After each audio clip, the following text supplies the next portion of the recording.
अस्सलाम वालेकुम जी। हर तरफ एक ही बात ज़बान ज़द-ए-आम है कि उस्तादां दा की रौला है। ये बेसिकली रौला नहीं है, इसको रौला बना दिया गया है। वो असातिज़ा जो इस कौम के बच्चों के मुस्तकबिल के लिए, अपने मुस्तकबिल के लिए with in the parameters peaceful तरीके से अपने स्ट्रगल को कंटिन्यू किए हुए हैं।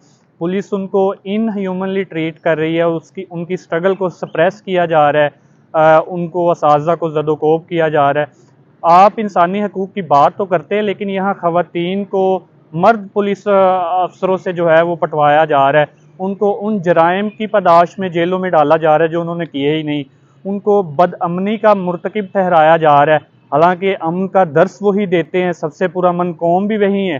तो ये सारी सिचुएशन हमारी सोसाइटी में एक ब्लीक पिक्चर को बड़ा अच्छे तरीके से एक्सप्लेन करती है कि किस तरह से इंसानी हकूक़ जो हैं वो पामाल होते हैं।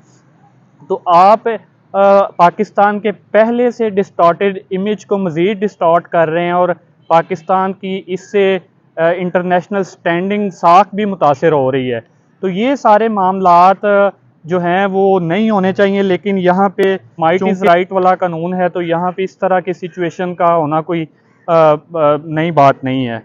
उस्ताद जो अपना मुस्तकबिल इस कौम के बच्चों को बाशऊर बनाने पे सर्फ कर देता है, उसी बाशऊर कौम के कुछ शऊर से आरी अफराद जो हैं वो उस्ताज़ा के मुस्तकबिल के साथ खेल रहे हैं। उस्ताद जो अपनी तनख्वाह में से कुछ कटौती करवाता है कि जब वो रिटायर होगा तो उसे पेंशन की सूरत में जो रकम मिलेगी उससे वो अपना बोसीदा मकान तमीर कर लेगा, किसी बेटी को ब्याह देगा।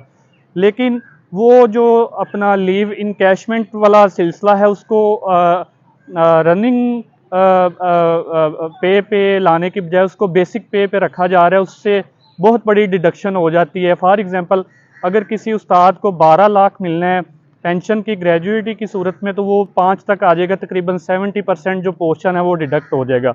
जो दूसरी अहम बात है वो ये है कि आप सर्विस रूल्स के अगेंस्ट जो है वो ये सारे कर रहे हैं। आपने एक एग्रीमेंट किया था जब आपने असातिज़ा को भर्ती किया था, तो ये सारी सिचुएशन जो है वो एक अंजाम तक पहुंचनी चाहिए, ये मामलात को हल होना चाहिए। जो दूसरा अहम मसला है वो ये है कि आप अपना स्कूलों को प्राइवेटाइज कर रहे हैं। एक गरीब शख्स जो इस्तात ही नहीं रखता कि अपने बच्चे को किसी सरकार प्राइवेट स्कूल में दाखिल करवा सके जिसकी फीसिस 10 से 50 हज़ार के दरमियान है, तो कैसे वो तलीम को कंटिन्यू कर सकेगा। पाकिस्तान पहले से ही एक अनपढ़ लोगों का मुल्क है, यहाँ पे कोई तलीम नहीं है, कोई लोगों को रोज़गार मैसर नहीं है।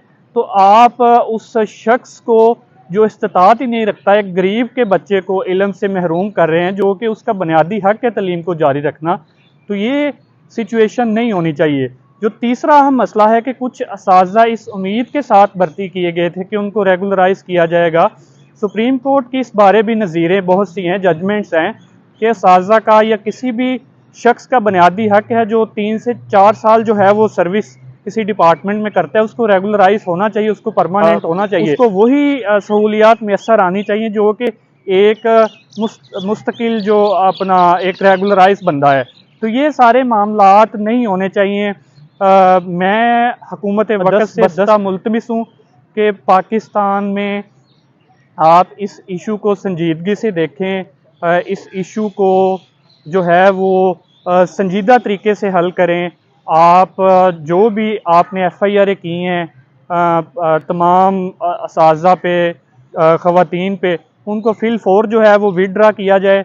आप उन लोगों को रहा करें जिनको आपने गलत तौर पर गिरफ़्तार कर लिया है और इस मसले को जो है वो पीसफुली सॉर्ट आउट करें, बजाय ये कि आप टीचर्स को ज़द-ओ-कोब करें, उन पर तशद्दुद करें और तलीमी मामलात को मज़ीद एक गैर मुअय्यना मुद्दत तक जो है वो इल्तवा में डाले रखें।